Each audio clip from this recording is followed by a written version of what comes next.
Film शुरू होती है हम बर्लिन को देखते, जिसकी तीसरी बीवी भी इसे तलाक दे रही थी और उसे छोड़कर जा रही थी। वो बहुत टूटा और उदास था क्योंकि कोई इससे प्यार नहीं करता। अब इस दौरान बर्लिन की टीम भी आ जाती है जो उसे अपने साथ गाड़ी में बिठा कर ले जाती है क्योंकि अब उन्हें अपनी डकैती करनी है। टीम में बर्लिन के अलावा 4 और लोग थे। एक लड़की हैकर थी, एक लड़का लॉक मास्टर था, वो हर किस्म के ताले बड़ी आसानी से तोड़ देता था। तीसरा एक बूढ़ा आदमी था, वो प्रोफेसर था और बहुत ज़हीन था। वो इन तमाम चोरियों की मंसूबाबंदी करता था कि कौन सी चोरी कब कहाँ और कैसे की जाए। एक सीट लाइट मैन है जो सीट लाइट्स को बहुत अच्छे तरीके से संभालता था। इसके अलावा वो हथियारों में भी माहिर था, वो लड़ना भी खूब जानता था। 5 पुलिस अफसर बन गए और एक बहुत ही शानदार जगह पर पहुंच गए जहां अमीर रात का खाना खा रहे थे। वो एक अमीर के पास आते हैं और इसे जाली वारंट दिखाते हैं और कहते हैं कि हमें ये खबर मिली है कि तुम बहुत महंगी चीजें स्मगल करते हो, इसीलिए हम आपकी सेफ तलाश करने आए हैं। इसीलिए अमीर आदमी बर्लिन को अपनी सेफ में ले जाता है और बर्लिन इसे कहता है कि हम कोई पुलिस अफसर नहीं हैं, दरअसल हम यहाँ पुराने वक्तों का वो कीमती प्याला लेने आए हैं जो आपके पास है। अब चूँकि अमीर आदमी लड़ना नहीं चाहता था इसलिए वो खामोशी से प्याला बर्लिन को दे देता है और जब वो यहाँ से जाने लगे तो एक लड़का कहता है कि तुम कहीं से पुलिस वाले नहीं हो। इसकी वजह से बर्लिन बहुत नाराज होता है। वो लड़के को बहाने से बाहर ले गया और उसे इतना रुलाया कि वो घुटनों के बिल आ गया। उसने बर्लिन से कहा कि मुझे छोड़ दो, मैंने गलती की है। बर्लिन इसे कहता है कि वो सबके सामने होशियार बनने की कोशिश न करे वरना मैं तेरा सर एक गोली से उड़ा दूंगा। मैं ये भी जानता हूँ कि तुम ये सब अपने दोस्त को दिखाने के लिए कर रहे हो कि तुम इतने बड़े हीरो हो। तुम जो भी हो इसके सामने रहो, इसके साथ प्यार से रहो क्योंकि इस दुनिया में मोहब्बत से बढ़कर कोई चीज नहीं। इसके बाद अगले दिन वो एक होटल में जाते हैं जहाँ वो अपनी तमाम चोरी की मंसूबाबंदी करने जा रहे हैं। बर्लिन अपनी टीम में एक और लड़की भी शामिल करता है जो एक इंजीनियर है। इस लड़की को भी किसी ने धोखा दिया था जिसकी वजह से वो ज़हनी तौर पर कमजोर हो गई थी। अब चूँकि वो पहले से बहुत बेहतर थी इसलिए चोरी में उसका साथ देने आई थी। इसके बाद बर्लिन और प्रोफेसर सबको अपने मंसूबे के बारे में बताते हैं। वो बताते हैं कि इस कप की मदद से हम 44 करोड़ के जेवरात चुराने जा रहे हैं। हर कोई इस मंसूबे को समझता है और अगले दिन वो एक फादर से मिलने के लिए एक चर्च गए। बर्लिन फादर से कहता है कि मैं प्रोफेसर हूँ और ये सब मेरे स्टूडेंट हैं।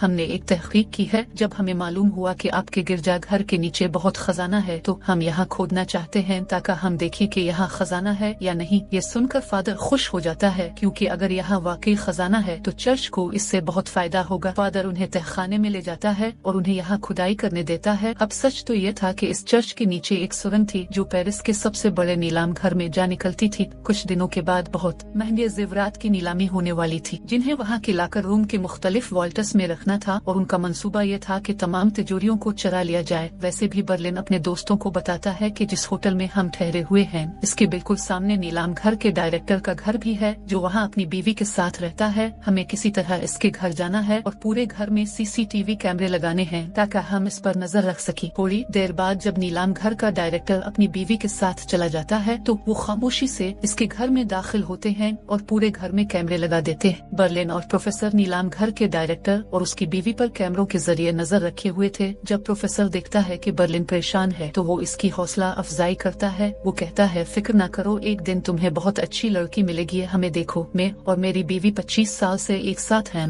हम एक दूसरे से बहुत प्यार करते हैं। हमने कभी एक दूसरे से अलग होने का नहीं सोचा। ये सुनकर बर्लिन कहता है मैं मानता हूँ लेकिन ये दुनिया धोखेबाज है, यहाँ सच्ची मोहब्बत जैसी कोई चीज नहीं है। अब जब बर्लिन नीलाम घर के डायरेक्टर और इसकी बीवी पर अकेले नजर रखे हुए था तो वो देखता है कि इसके शौहर के सोने के बाद इसकी बीवी अपने कुत्ते के साथ घर से निकल गई। फिर बर्लिन इसका पीछा करता है। जब वो बार में जाती है तो बर्लिन भी इसका पीछा करता है। वो देखता है कि डायरेक्टर की बीवी बार में गा रही है। बर्लिन इसे बहुत पसंद करता है क्योंकि वो इसे देखता है, इसे भी इसकी आवाज बहुत पसंद आती है, इसीलिए वो इसे लेने का सोचता है। अगले दिन जब चर्च का पादरी यहाँ आता है तो सब इसे कहते हैं कि हमें तुम्हारे चर्च के नीचे से एक बहुत कीमती प्याला मिला है। दरअसल ये वही प्याला था जो उसने पहले चराया था। उन्होंने जानबूझकर प्याले को यहाँ जमीन के नीचे रखा ताकि फादर को लगे कि यहाँ वाकई कोई खजाना है। इसे देखकर फादर की खुशी का ठिकाना नहीं रहा, इसलिए वो इसे मजीद खोदने की इजाजत देता है। अगले दिन बर्लिन की मिली नामी नीलाम घर के डायरेक्टर की बीवी इससे दोस्ती करने की कोशिश करने लगता है। इसका पीछा करते हुए वो एक होटल जाता है और इससे बातें करने लगता है। वो उसे अपना फर्जी नाम बताता है और कहता है कि मैं यहाँ पेरिस देखने आया हूँ। मैंने कल रात बार में आपका गाना सुना जो मुझे बहुत पसंद आया। वो जानबूझकर किमली की पसंदीदा किताब भी यहाँ लाया था। ये देखकर वो इससे पूछती है कि क्या तुम ये पढ़ते हो? बर्लिन कहता है कि हाँ मुझे ये बहुत पसंद है, लेकिन किमली यहाँ से कोई जवाब दिए बगैर चली गई। बर्लिन सोचता है कि शायद मुझसे गलती हुई है, इसलिए वो मुझसे दोस्ती नहीं करना चाहती। खोदते वक्त उन्हें एक सुरंग नजर आती है, इसलिए वो नीलाम घर तक पहुँचने के लिए मजीद खुदाई शुरू कर देती है।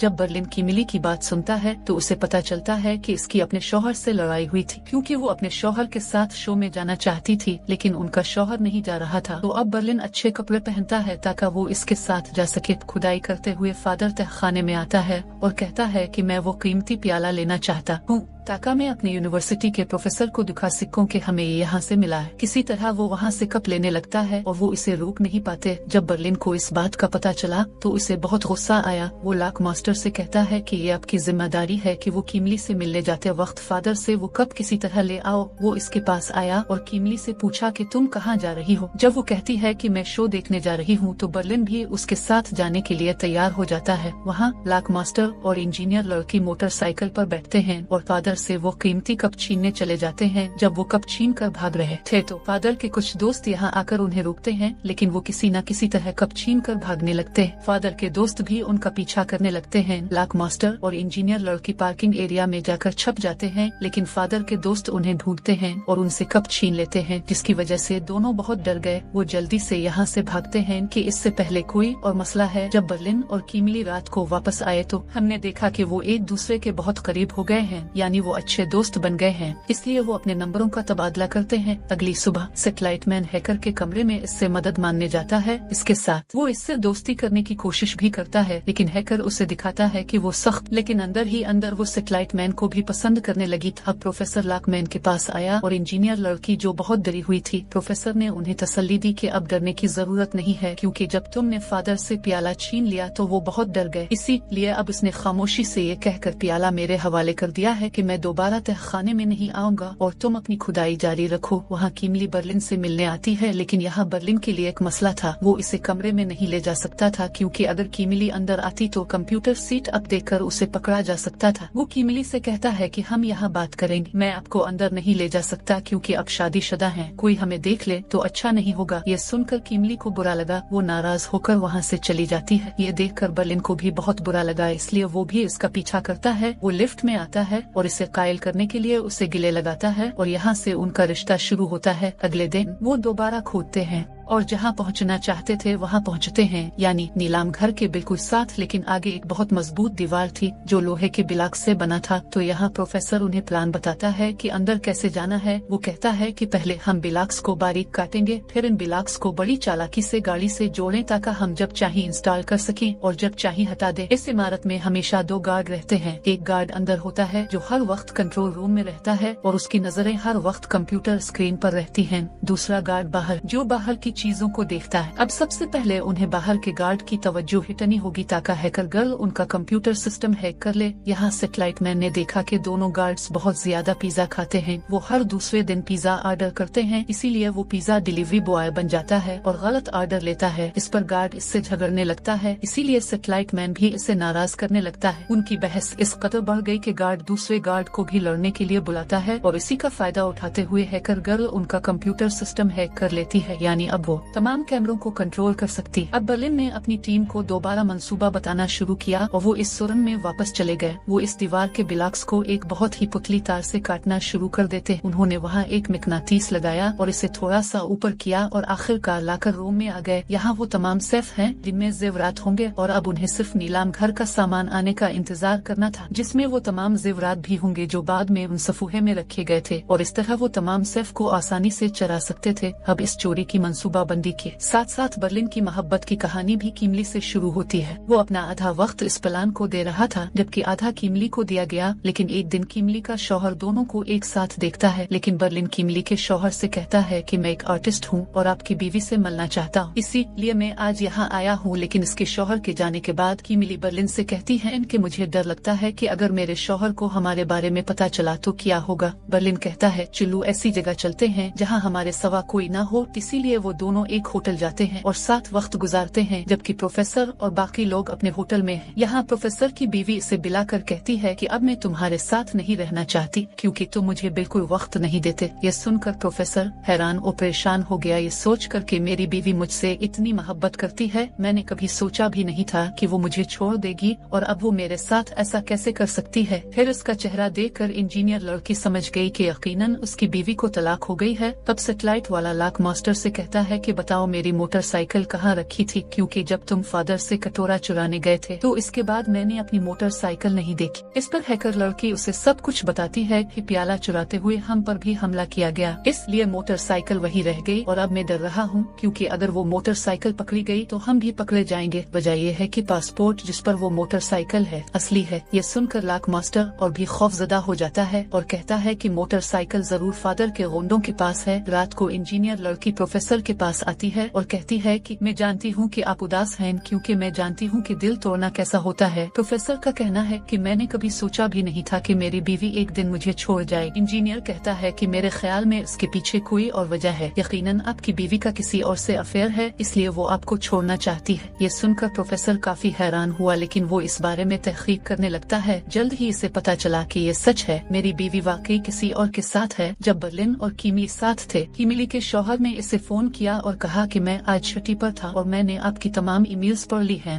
मुझे पता चला है कि आपका किसी और के साथ अफेयर है। ये सुनकर बर्लिन हकीकत में हैरान नहीं हुआ, वो खुश था। अब कीमिली मुझे कबूल कर लेगी और अपने शौहर को छोड़ देगी, लेकिन कीमिली कहती है कि मैं अपने शौहर को नहीं छोड़ सकती, मैं इससे बहुत प्यार करती हूँ, लेकिन मैं आपकी वजह से अपने शौहर को नहीं छोड़ सकती क्योंकि मैं और मेरे शौहर बच्चे के लिए मंसूबा बना रहे हैं। ये सुनकर बर्लिन फिर टूट गया क्योंकि आज कीमिली ने भी इसे धोखा दिया, यानी आज भी इसे सच्चा प्यार नहीं मिला। इसीलिए जब वो जा रहा था तो इसने लाक मास्टर को फोन किया और इसे बताया कि कीमिली का शौहर एक चालाक आदमी है और अब मैं इसे सबक सिखाऊंगा। अब कीमिली का शौहर अपने नीलाम घर के लाकर रूम में जाता है और आने वाला सामान सेफ में रखना शुरू कर देता है, जबकि बर्लिन और उसकी टीम भी उन सब को चुराने के लिए तैयार थी। चूँकि कीमिली का शौहर तमाम चीजें महफूज रखता है, वो टीम भी अपने मंसूबे को अमली जामा पहनाने के लिए आगे बढ़ती है। एक एक करके जो कुछ सेफ में था वो सब चोरी करना शुरू कर देते हैं। यहाँ प्रोफेसर उदास था क्योंकि इसका घर टूट गया था, जबकि बर्लिन को एक बार फिर धोखा दिया गया था। इसकी वजह से वो नाराज था, तो यहाँ दोनों आपस में झगड़ते हैं जब गलती से वहाँ एक चीज गिर गई जिसने शोर मचा दिया और ये शोर नीलाम घर के डायरेक्टर कीमिली के शौहर ने सुना। इसलिए वो गार्ड से कहता है कि जल्दी से तिजोरी के कमरे में जाकर चेक कर ले कि कोई है या नहीं। जब सिक्योरिटी गार्ड वहाँ चेक करने आया तो वो तेजी से वहाँ छप गए, इसलिए गार्ड उन्हें देख नहीं सकता था। वो सोचता है कि यहाँ सब ठीक है। अब ये लोग भी चालाकी से तमाम सेफ चरा कर यहाँ से खामोशी से चले जाते हैं। अब उनका मंसूबा है कि हम यहाँ की हर चीज को हटा देंगे और उसे साफ भी करेंगे ताकि किसी को शक न हो कि हम यहाँ आए हैं और हमने ये चोरी की है। अब अगरचे उन्होंने ऐसे कपड़े पहन रखे थे कि यहाँ उनके बाल न गिरी, लेकिन फिर भी वो यहाँ सफाई करते हैं ताकि यहाँ कोई सबूत न रहे और पुलिस उन तक न पहुँचे। रात को बर्लिन लाक मास्टर के साथ कीमिली के शौहर के घर जाता है। यहाँ वो इसे दवा देकर होश में भी लाते हैं। बाद में वो इसके पूरे घर से कैमरे हटा देते हैं। फिर बर्लिन लाक मास्टर से कहता है कि अब से हम सब अलग अलग होटलों में रहेंगे और कोई बाहर नहीं निकलेगा, क्योंकि अगर कोई बाहर निकला तो पकड़े जा सकते हैं।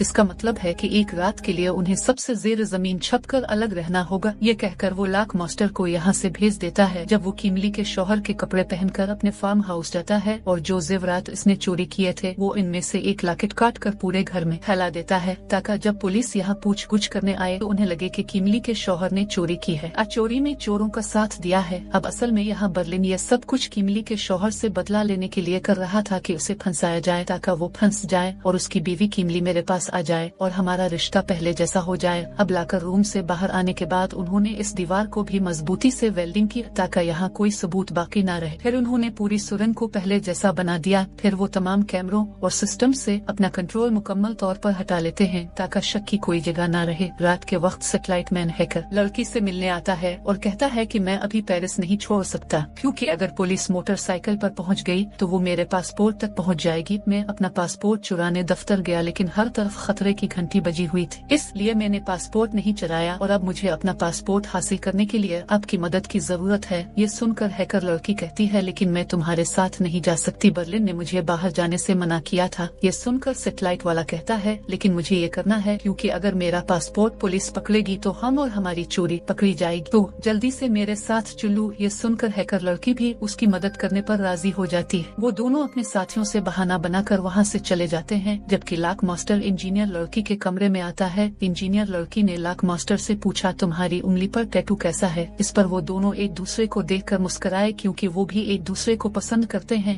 हैकर और सैटेलाइट मैन ऑफिस पहुंच जाते हैं। हैकर यहाँ के सिस्टम को हैक करती है और अपना पासपोर्ट निकालने की कोशिश करता है, लेकिन सिक्योरिटी गार्ड उन्हें देखकर पूछता है कि तुम कौन हो और यहाँ क्या कर रहे हो? फिर हैकर कहती है कि मैं यहाँ नया कारकुन हूँ। लेकिन फिर मजीद कारकुन यहाँ आते हैं जो हैकर के सवालों के जवाब देना शुरू कर देते हैं। इस दौरान हैकर के कंप्यूटर पर एक एरर जाहिर होता है, यानी पासपोर्ट निकालने में कोई मसला था। ये देखकर गार्ड हैकर से कहता है कि आपको कंप्यूटर रीस्टार्ट करना पड़ेगा। अब ऐसा करने के लिए जब गार्ड मेज के नीचे जाता है तो इसे वहाँ सैटेलाइट मैन नजर आता है जो छुपा हुआ था। अब एक तरफ हैकर अपना पासपोर्ट डिलीट कर रहा था, जबकि गार्ड सैटेलाइट मैन पर बंदूक तानता है। उसने पूछा, तुम दोनों कौन हो और यहाँ क्या कर रहे हो? सैटेलाइट वाला इस पर कुछ फेंकता है और उसे मारता है, जिससे इसकी बंदूक नीचे गिर जाती है। हैकर तेजी से बंदूक उठाती है और उसकी तरफ इशारा करता है। वो इससे झूठ बोलती है कि हम चोर हैं और यहाँ चोरी करने आए हैं। वो दोनों इससे कुछ पैसे लेकर यहाँ से भाग जाते हैं। वो इस बात पर बहुत खुश थे। लाक मास्टर और इंजीनियर एक शराब खाने में गए जहाँ बहुत से अमीर लोग आए हुए थे, तो यहाँ से गाड़ी चोरी करने का सोचते हैं। सिक्योरिटी गार्ड उन्हें अंदर नहीं जाने देता। वो बड़ी चालाकी से एक जोड़े की कार चोरी करते हैं और वहाँ से भाग जाते हैं। लाक मास्टर इंजीनियर लड़की को एक ऐसी जगह ले जाता है जहाँ कार रेस हो रही थी, तो लाक मास्टर वहाँ एक आदमी को चैलेंज करता है और कहता है कि अगर मैं इस रेस में हार गया तो मैं तुम्हें अपनी गाड़ी दूंगा, और अगर तुम हार गए तो तुम्हें मुझे देना पड़ेगी। इंजीनियर लड़की भी यहाँ चोरी का हार लेकर आई है। वो इसे पहनना चाहती थी, लेकिन लाक मास्टर उसे ऐसा करने से रोक रहा था कि यहाँ पहनना महफूज नहीं रहेगा। इस पर इंजीनियर का कहना है कि मैंने जिंदगी में पहली बार इतना महंगा लॉकेट देखा है। मैं वाकई में इसे पहनना चाहती हूँ, लेकिन अगर आप मुझे रोक रहे हैं तो मैं इसे बाद में पहनूंगी। ये कहकर उसने हार जेब में रख लिया। अब इस रेस में लड़कियों को भी गाड़ी के ऊपर खड़ा कर दिया गया। गाड़ी तेज रफ्तारी से चलाई जाती है। रेस शुरू होते ही इंजीनियर लड़की को बहुत मजा आया, क्योंकि वो लाक मास्टर की गाड़ी के ऊपर खड़ी थी। इतने में इंजीनियर लड़की का फोन बजने लगा। उसने चेक किया तो उसके पुराने दोस्त का फोन था। ये देखकर वो हैरान रह गई। वो जज्बाती हो जाती है और लाक मास्टर से गाड़ी रोकने को कहती है। इसने भी बगैर सोचे समझे गाड़ी रोक ली और ये रेस हार गया। इंजीनियर लड़की बहुत रोने लगती है, इसीलिए रेस हारने की वजह से लाक मास्टर उसका ख्याल रखता है। लाक मास्टर को गाड़ी दूसरे लड़के को देना पड़ती है। इसके बाद वो इंजीनियर लड़की को लेकर चला जाता है। वो इसे हवाई अड्डे पर ले जाता है और इसे हवाई जहाज में बिठाता है। वो पूछने लगा, क्या हुआ कि अपने गाड़ी रोक दी? वो बताती है कि मुझे अपने पुराने दोस्त का फोन आया, मैंने इसे देखते ही याद करना शुरू कर दिया और मैं रोने लगी, इसलिए मुझे गाड़ी रोकनी पड़ी। वो अपनी कहानी सुनाने लगी कि मेरा पुराना दोस्त बहुत अच्छा इंसान था और मशहूर गुलकार था। मैं उसकी फैन थी, मैं इसे बहुत पसंद करती थी और हर वक्त इसके गाने सुनता थी। एक दिन जब इस गुलकार ने मुझे देखा तो हम एक बन गए। मैं इसके साथ एक बनने पर बहुत खुश थी। मुझे सब कुछ ख्वाब लग रहा था, क्योंकि मैं जिसे पसंद करता थी और आज मैं उसका दोस्त बन गई हूँ। फिर ये रिश्ता इतना बढ़ गया कि मुझे इससे प्यार हो गया। मुझे इससे इतनी मोहब्बत हो गई कि ये हद से गुजर गई और उसकी वजह से मैंने अजीबोगरीब हरकतें करना शुरू कर दी। मैं जब भी इसकी पोस्टर देखता थी तो मैं बहुत पुरजोश हो जाता थी और अजीबोगरीब हरकतें करने लगती थी। ये सब देखने के बाद मेरे माँ बाप ने सोचा कि मैं पागल हो रहा हूँ, तो उन्होंने मुझे मेंटल अस्पताल भेज दिया। अपनी कहानी सुनाने के बाद वो रोने लगी, लेकिन लाक मास्टर ने इसे तसल्ली दी। वो कहता है कि अब मैं आपको खुश करने के लिए कुछ बड़ा करने जा रहा हूँ। जहाज स्टार्ट करने के बाद वो इंजीनियर को बताता है कि उसने पहले कभी जहाज नहीं उड़ाया, आज पहली बार मैं आपके सामने ऐसा करने जा रहा हूँ। ये कहकर उसने जहाज उड़ाया। दोनों को अच्छा लगा, लेकिन थोड़ी देर बाद इंजीनियर उसे कहता है कि जहाज को जल्दी रोको। उसने ऐसा किया और दोनों हंसने लगे। वो बाहर आए तो इंजीनियर लड़की ने जेब चेक करना शुरू कर दी। उसने कहा, मेरी जेब में वो हार नहीं है, जिसका मतलब है कि ये इसी गाड़ी में छोड़ा है। बर्लिन होटल गया तो किमली भी इससे मिलने आई। उसने कहा, मैं भी आपको पसंद करती हूँ, लेकिन मैं अपने शौहर को नहीं छोड़ सकती क्योंकि मैं उससे प्यार करती हूँ। बर्लिन ने कहा, आपको हम में से किसी एक का इंतखाब करना पड़ेगा। वैसे भी इस केस को सुलझाने के लिए डिटेक्टिव की खिदमत हासिल की जाती है। वो अपनी टीम के साथ इसी लाकर रूम में जाती, लेकिन इसे यहाँ कोई सबूत नहीं मिलता जिसके जरिए उन्हें पकड़ा जा सके। फिर अगले दिन वो सब चोरी शुदा सामान के साथ मुख्तलिफ मकामात पर शिफ्ट हो गए, जैसा कि बर्लिन ने मंसूबा बनाया था। इसके बाद इसने मंसूबा बनाया कि बाद में एक जगह मिलेंगे। पुलिस ने किमली के शौहर को भी गिरफ्तार कर लिया है क्योंकि सारा शक इसी पर था। अब इस टीम में सिर्फ सैटेलाइट मैन और हैकर लड़कियों को दिखाया गया है जिन्होंने अपनी शक्ल बिल्कुल सयाहों जैसी बनाई थी और चोरी का सामान अपने बैग में रखा हुआ था, और कोई पुलिस एहलकार सयाहों के बैग को चेक नहीं करता, इसलिए उन्हें आगे भेज दिया जाता है। दोनों अपनी मंजिल पर जाने के लिए बस में बैठ गए। इसके बाद प्रोफेसर, इंजीनियर और लाक मास्टर एक वैन में चले गए। यहाँ इंजीनियर और लाक मास्टर ने बहन भाइयों का किरदार अदा किया था, जबकि प्रोफेसर उनके वालिद बन चुके थे और अगर पुलिस उन्हें पकड़ती तो उनके पास जाली राख भी थी, जहाँ वो पुलिस को बताएंगे कि हम अपनी माँ की राख दरिया में बहाने जा रहे हैं।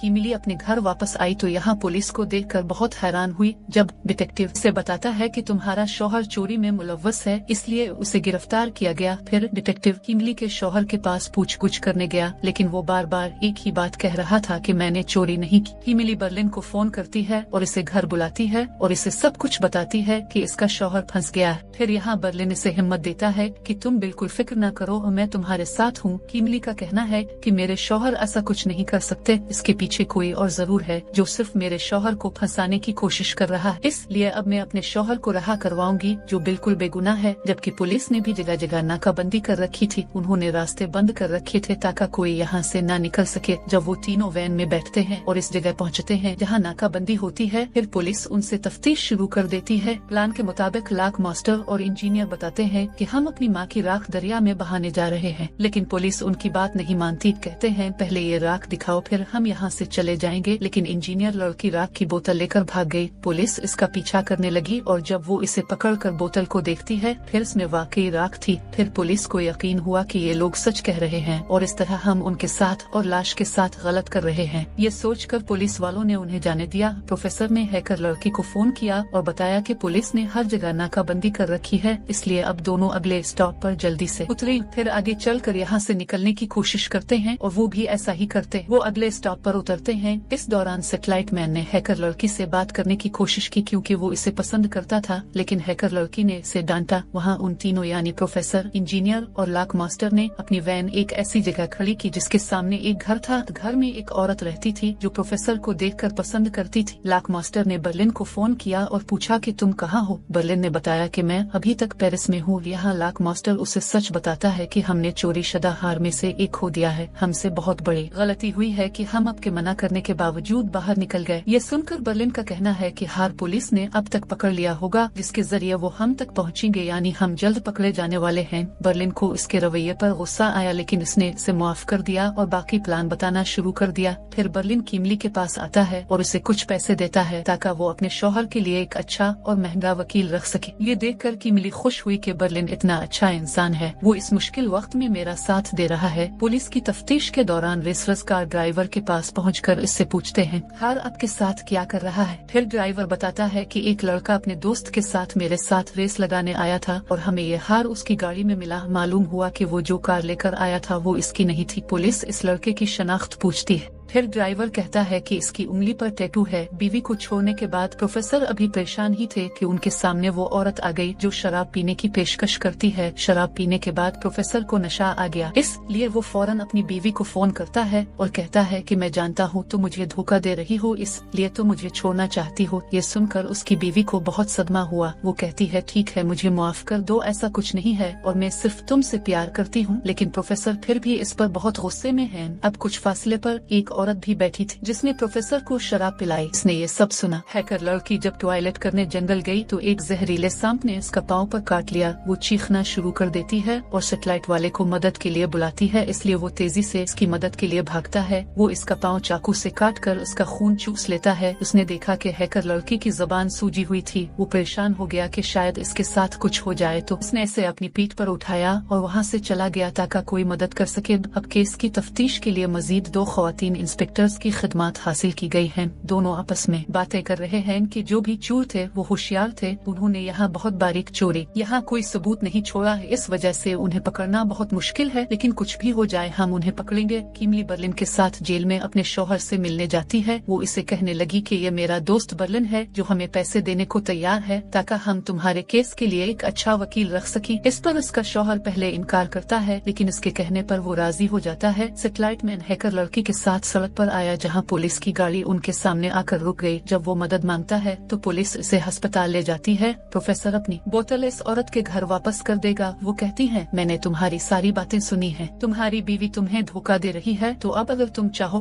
तो मुझसे दोस्ती कर सकते हो। इस पर प्रोफेसर खुश हुए और वो आपस में बातें करने लगे। लाक मास्टर और इंजीनियर मछलियाँ पकड़ रहे थे, चुनांचे शक की वजह से पुलिस उनका पीछा करके यहाँ आई। पुलिस उन्हें मुसलसल देख रही थी, वो एक दूसरे को गिले लगा रहे थे। पुलिस वाले ये देखकर बहुत हैरान हुए क्योंकि उनका कहना था कि हम दोनों बहन भाई हैं। और अब जब लाक मास्टर ने सर पर हाथ रखा है, पुलिस को इसकी उंगली पर टैटू नजर आता है, तो यहाँ पुलिस को यकीन है कि वो भी इन चोरों में से एक है। किमली का दोस्त इससे मिलने आता है। जब किमली ने इसे बताया कि मेरा दोस्त बर्लिन यहाँ है जो बहुत अच्छा है और वो मेरे शौहर को रहा कराने में मेरी मदद कर रहा है, ये सुनकर इसका दोस्त हैरान हो जाता है और किमली से कहता है कि ये सोचना बहुत अजीब है, वो आपका दोस्त है लेकिन फिर भी वो आपके शौहर की रिहाई में आपकी मदद कर रहा है। जब पुलिस एम्बुलेंस के जरिए हैकर को ले जा रही थी, फिर बंदूक हैकर की जेब से नीचे गिरती है। पुलिस ये देखकर हैरान रह गई। अब सैटेलाइट मैन तेजी से बंदूक उठाता है और पुलिस की तरफ इशारा करता है। वो कहने लगा, जल्दी से अपनी गाड़ी में बैठ जाओ, हमें कुछ करने की जरूरत नहीं है। जब प्रोफेसर इस औरत के साथ था तो इसने बाहर झांका जहां पुलिस इसकी वैन के सामने खड़ी थी। इसे लगा कि पुलिस को हम पर शक हुआ होगा। चुनांचे जब पुलिस चली गई तो इसने वहां सफाई दी ताकि हम पकड़े न जाएं और वो यहाँ से जाने की तैयारी करने लगा। एक दिन, इमिली बर्लिन, देखो मैं अपने शौहर को नहीं छोड़ सकती, इसलिए बेहतर होगा कि तुम मुझे छोड़कर यहाँ से चले जाओ। प्रोफेसर इंजीनियर और लाक मास्टर से कहता है कि पुलिस यहाँ आई थी और उन्हें हम पर शक है, इसलिए हमें जल्द अज जल्द यहाँ से चले जाना चाहिए। इसके बाद वो बर्लिन को फोन करता है कि वो इससे पूछे कि वो कहाँ है। जब बर्लिन ने इसे बताया कि मैं अभी तक पेरिस में हूँ, प्रोफेसर इससे कहता है कि तैयार हो जाओ, मैं तुम्हें लेने आ रहा हूँ। और चूंकि ये केस हल नहीं हो रहा था, यहाँ एक और डिटेक्टिव की खिदमत हासिल की गई है। वो टैटू का निशान हर जगह फैला देती है और कहती है कि अगर कोई इस टैटू वाले शख्स को कहीं भी देखे तो इसे फौरन गिरफ्तार किया जाए। अब किमली की सहेली दोबारा इससे मिलने आती है। वो पूछती है कि ये सब तुम्हारी जिंदगी में क्यों हो रहा है और सब कुछ इतनी तेजी से कैसे हो रहा है। किमली का कहना है कि मैं भी परेशान हूँ, यहाँ तक कि मुझे समझ नहीं आ रही है कि यहाँ क्या हो रहा है। इस पर उसकी सहेली का कहना है कि मैंने अक्सर फिल्मों में देखा है कि लड़की की सहेली इसके शौहर को फंसाती है और मुझे तुम्हारे मामले में भी ऐसा ही लगता है। मुमकिन है कि बर्लिन ही वो शख्स हो जिसने आपके शौहर को फंसाया हो और अब वो आपकी मदद करने का ड्रामा कर रहा हो ताकि वो आपके सामने हीरो बन सके। ये सुनकर किमली बहुत हैरान हुई और उसने चुपके से बर्लिन की जेब से इसका पास चरा लिया ताकि वो बर्लिन के कमरे में जाकर देख सके कि इसकी दोस्त सच कह रही है या नहीं, क्योंकि इसने अभी तक बर्लिन का कमरा नहीं देखा था। प्रोफेसर भी बर्लिन से मिलने आते हैं और वो भी यहाँ से जाने का इरादा करने लगते हैं। पुलिस का ख्याल था कि तमाम चोर अभी तक इस होटल में रह रहे हैं, इसलिए वो उन्हें पकड़ने के लिए वहाँ पहुँच गए, जबकि बाकी को पकड़ने के लिए पुलिस उनकी वैन में आती है। जब किमली बर्लिन के कमरे में जाती है तो वो यहाँ कैमरे और दीगर सीट अप देखकर हैरान रह जाती है। वो समझ गई कि बर्लिन चोर है और उसने मेरे शौहर को फंसाया है। वहाँ पुलिस अपनी वैन की तरफ बढ़ रही थी जिसमें इंजीनियर और लाक मास्टर थे, जब पुलिस उन पर गोली चलाने लगती है और वो भी जवाबी फायरिंग शुरू कर देते हैं। फिर इंस्पेक्टर ने उनसे पूछा कि तुमने क्या मांगा है। इसके साथ ही वैन से एक स्पीकर निकलता है जिसमें लाक मास्टर का कहना है कि हमने आपसे कहा है कि हमें 5 मिनट सोचने के लिए दें। अब यहाँ हमने देखा कि उन्होंने अपनी वैन एक जगह खड़ी की थी जिसके नीचे एक सुरंग थी, इसलिए वो सुरंग में से भागना शुरू कर देते हैं। जबकि पुलिस को गुमराह करने के लिए उन्होंने वहाँ कठपुतलियाँ लगा रखी थी और माइक पर स्पीकर लगा दिया था ताकि उन्हें लगे कि वो स्पीकर में बोल रहे हैं। और अब जब वो यहाँ से बहुत दूर चले गए हैं, फिर पुलिस भी समझती है कि उन्होंने उन्हें बेवकूफ बनाया है, वो यहाँ से भाग गए हैं। पुलिस ने जब देखा कि यहाँ एक सुरंग है तो वो भी उनके पीछे जाने के लिए उसके अंदर चली गई। सैटेलाइट मैन ने पुलिस एहलकारों को गुलाम बना लिया और हैकर गर्ल को लेकर चला गया। जब लाक मास्टर और इंजीनियर सुरंग से बाहर निकले, उन्होंने देखा कि ट्रक यहाँ खड़े हैं। वो तेजी से भागे और एक ट्रक के ऊपर चढ़ गए। वो ट्रक के रंग की तरह रंगीन कपड़ा लपेटकर वहाँ छप जाते हैं। जब पुलिस वहाँ आकर छानबीन करती है तो उन्हें कहीं नहीं मिलता। किमली ने अपने दोस्त को बर्लिन के बारे में सब कुछ बता दिया था। इस पर उसकी सहेली कहती है कि तुम जल्दी से पुलिस को कॉल करके सब सच बताओ ताकि बर्लिन फंस जाए और पुलिस इसे गिरफ्तार कर ले। अब किमली ने सोचा कि मुझे अपने शौहर के लाकर का सामान भी चेक करना चाहिए और जब वो इसका सामान चेक करने लगी तो उसे वहाँ अपने शौहर की दूसरी बीवी के साथ तस्वीरें मिले और उनके यहाँ बच्चा भी होने वाला था। ये देखकर किमली हैरान और परेशान हो जाती है। वो सोचती है कि इसका शौहर इसे इतने सालों से धोखा दे रहा था जिससे मैं बहुत प्यार करता हूँ। वो समझती है कि मेरा शौहर इतना चालाक है कि मुझे शक तक नहीं होने दिया। यही वजह है कि अब वो पुलिस पुलिस का फोन काट देती है और उन्हें बर्लिन के बारे में कुछ नहीं बताती, क्योंकि इस वक्त वो अपने शौहर को बर्लिन से ज्यादा मुजरिम महसूस करती थी। इसका दोस्त किमली से बर्लिन को ब्लैकमेल करने के लिए कहता है और जो चीजें उसने चोरी की हैं उनसे आधा हिस्सा मानना चाहिए। किमली भी इस पर राजी होती है। अब प्रोफेसर और बर्लिन अपने अपने कमरे साफ कर रहे थे, ताकि जब पुलिस यहाँ तफ्तीश करने आई तो उन्हें कुछ नहीं मिला। हैकर और सैटेलाइट वाला भी पुलिस को एक कश्ती में बिठाकर बेहोश कर देता है। जिस ट्रक पर इंजीनियर और लाक मास्टर थे वो भी चलता है। इसकी वजह से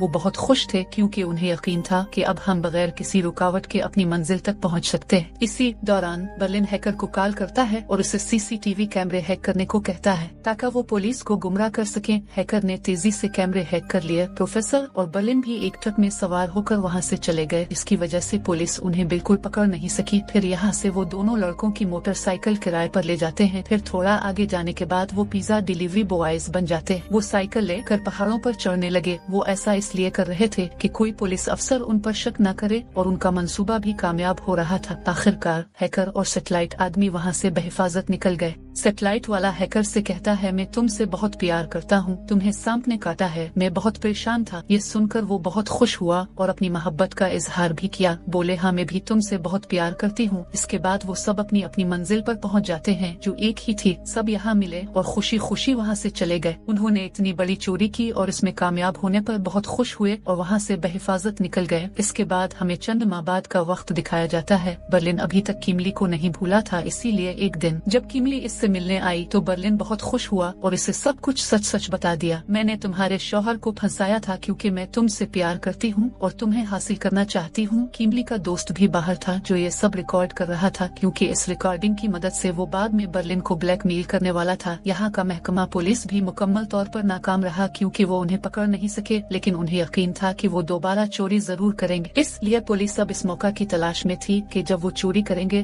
तो हम उन्हें फौरन पकड़ लेंगे। अगले दिन किमली और उसका दोस्त बर्लिन से मिलने आए। वो बर्लिन को ब्लैकमेल करना शुरू कर देते हैं कि आपकी रिकॉर्डिंग हमारे पास है और हम उसे पुलिस को देंगे, और अगर आप चाहते हैं कि हम ऐसा न करें तो चोरी की रकम का 40% हमें दे दे। ये सुनकर बर्लिन मुस्कुराया कि मैंने वो रिकॉर्डिंग अब से पहले ही चोरी कर ली है, क्योंकि मुझे मालूम था कि आप ऐसा कुछ करने वाले हैं और बाद में आप मुझे ब्लैकमेल करेंगे। लेकिन किमली, मैं आपको दिल से प्यार करता हूँ। मैंने तुम्हें अपने फायदे के लिए इस्तेमाल नहीं किया और मेरे लिए पैसा मोहब्बत नहीं, तुम अहम हो। ये कहकर वो अपनी सारी रकम उनको दे देता है और वो मुआहदा करता है कि अगली बार जब मैं चोरी करूँगा तो सारी रकम किमली को दूंगा। इस पर किमली खुश हो जाती है और उसकी मोहब्बत से मुतासिर होती है। पैसे मिलने के बाद किमली और उसकी सहेली बहुत खुश थी। यहाँ किमली बर्लिन के बारे में सोच रही थी, क्योंकि अब शायद इसे भी बर्लिन से प्यार हो गया और वो दोनों एक हो गए। कुछ दिनों के बाद प्रोफेसर बर्लिन से मिलने आया, जहाँ बर्लिन कहता है कि हमारी छुट्टियों में काफी वक्त हो गया है, तो क्यों ना हम अगली डकैती के लिए जाएं। ये सुनकर प्रोफेसर खुश हो जाता है और कहता है कि अच्छा आइडिया है, क्योंकि मैं भी दूसरी डकैती का मुंतजिर हूँ। यार जल्दी करो। इस पर दोनों खुश हो गए। यहाँ इस सीजन का इख्तिताम होता है।